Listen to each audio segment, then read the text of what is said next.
Hey again everybody, Cidious StarCraft here for another StarCraft 2 commentary. It's going to be a 3v3 this time, and we're actually playing on the Bio Lab. Down here on the left side, about the 9 o'clock position, we got Hedenozimbot.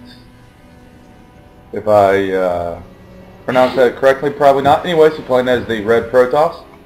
Down here in the bottom left, his teammate, a blue Terran scooter. And a little bit to the right at the 6 o'clock position, their other teammates, Death Puppies. And that ain't right. You don't want a Death Puppies. Yeah, that's just wrong. Puppies are nice. Anyways, as you can see, I'm chatting with a couple of my people. You can see JDX's name pop up. And as you can see at the 3 o'clock position, that is the great and wonderful JDX. Good guy, great Terran player. And you've seen a lot of casts with me and him in it. North of him, playing as, surprisingly, the Yellow Zerg, Cidious here. I was just messing around a little bit and decided, hey, what the hell, let's play Zerg for a change. When I first started playing, mainly I did play Zerg. It's a fun race. Yeah, I just thought, what the hell, let's try to play it a little bit more. If you notice the chat down here, we also have another teammate. His name is Joe. Now, he's a new friend of mine, and a really cool guy. Plays Protoss mainly. I actually met him in the first round of the G-Force tournament, first preliminary round, I should say. We're in a particular bracket together, and the top 2 people out of that preliminary round, or that group, advanced. I'm not going to tell you exactly what happened between me and his match, but in case it is casted for the tournament. If it does end up being casted, I might end up casting and posting on my channel, just the various different matchups, because it is a PvP, because I played, of course, mainly Protoss. And they're pretty good games. The score ends up going 2-1, but I'm not going to tell you in whose favor. But it was a good matchup, really good matchup, and good play from both players. We both just kept each other at bay, so it was a good matchup. Anyways, again, the map is Bio Lab. Interesting matchup. It's a 3v3 map, and you have basically your own little section of the map, and then you have these little choke points that lead out into a centralized location where you could all meet and move forward. You do have high yield expansions over on the sides. 1 on each side, and then 2 extra expansions towards closer towards each base there. It can be kind of difficult for Zerg players on this particular map because, you know, your expansion is towards your opponent. Anytime you have to expand towards your opponent, it can be kind of tough. And what the hell is Death Puppies doing here? I'm guessing that he was trying to ward off a potential scout, but he had those 3 or 4 drones, and, well, it looks like this one's actually going to lay down a quick hatchery. Production tab shows, of course, standard for everybody. We have Bot, I'm just going to call him Bot. Over here getting more B8 technology, as well as, of course, Joe. I'm just getting a couple of Zerglings out, could maybe do a little bit of harassment here. And it does appear there's an idle probe from Bot over here, so possibly he might do some type of cheese action in a minute or 2. Nothing crazy from him at the moment, it seems, because he did get the gateway first. But if you got a forge, you know, you always be careful of possible cannon rushing and whatnot. Scooter doing standard, dropping down his 4th barracks. Now you want to be careful that, you know, you don't put too many production facilities, that you're able to actually produce from all of them at the same time while droning up, or, you know, harvesting up. But it seems like he's able to keep up with everything, although if you look at it, this production facility, this barracks here, isn't actually making anything. Now, of course, I do say about ready, because let's see what type of damage we can do. Now, of course, Bot does look like he's doing a little bit of cheese action here. He's probably just warping in some pylons here, so then he can warp in units inside the main base of our opponent. Of course, that would be Joe. On big maps like this, especially if you have a big base, occasionally send a worker out just to check the perimeter in case, especially if you're going up against a Protoss player, in case something like that does happen. Army size, it looks like I'm at 27, JDX 30 and 27. Everybody but Bot is doing pretty decent in terms of overall, of course, army size. Now we do have scout this because I have a Zergling at each watchtower. Again, vision is vital in StarCraft. The more vision you can have, the better. So I was able to see the timing of the expansion here. Now, of course, bot does end up warping some units into Joe's base here.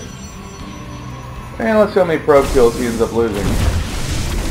He gets, looks like one there. Two of them actually. Now he does have some units back here to help defend. I apologize, I'm also doing a couple other things at the same time, so it's lagging just a little bit. Now he's doing a pretty decent job trying to move around and shoot at the same time. He's of course warping in Zealots. You really need to get as many Zealots out as possible. If you see Zealots warped into your base, yeah, you can kite them with the Stalkers. If you move and shoot, move and shoot. But if he continues to warp Zealots on, you really need more Zealots than anything. Just because Zealot on Zealot, you know, it's equal, you know, battle. So, and there's a little Marine that just got sliced in half. Now, even though bot is putting some early pressure, he's got this these pylons in here. He really hasn't done much damage. Yeah, he killed a couple of units, big deal, but he didn't do any real economic damage. Well, I stand corrected. It looks like maybe he did. I wasn't paying attention to these other Zealots warping in. But yeah, a lot of Zealots actually came in here and destroyed almost all the Harvesters. It looks like they might have moved. Yeah, they just moved down a little bit. So, yeah, he did a decent amount, but for the most part all he did was delay some mining. That's about it. And now he's going to end up losing these pylons, which is minerals that, you know, you're not going to get back. So we're just going to clear around his base to make sure there's nothing else. And as you can see, there's a couple more pylons over here that we're going to end up cleaning up.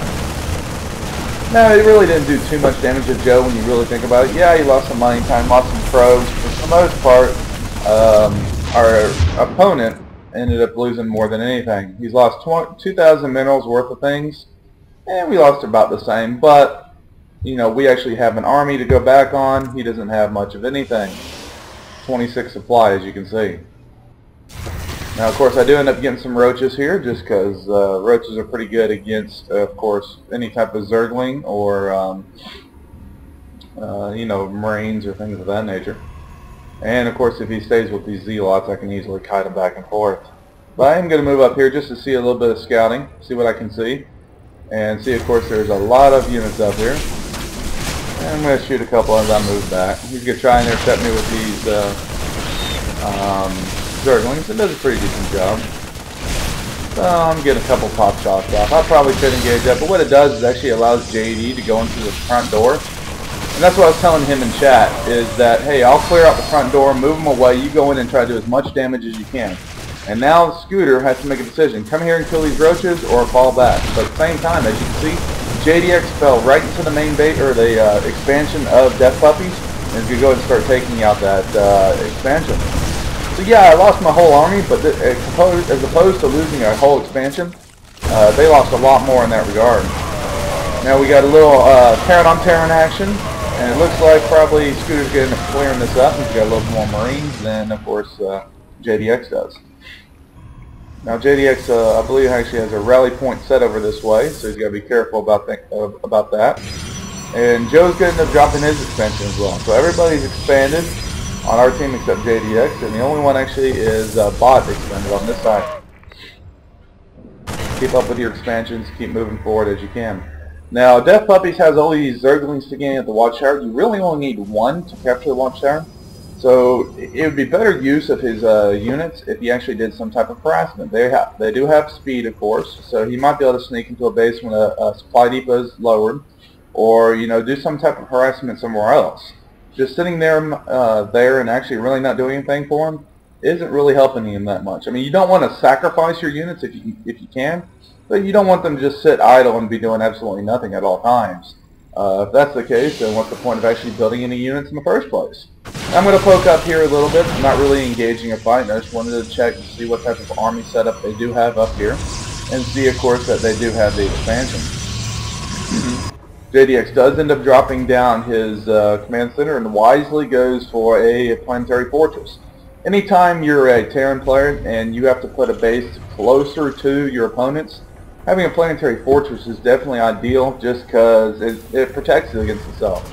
if you're out doing drops or you're attacking their main base, then having that planetary fortress to help protect itself, you know, you're less likely of it getting destroyed.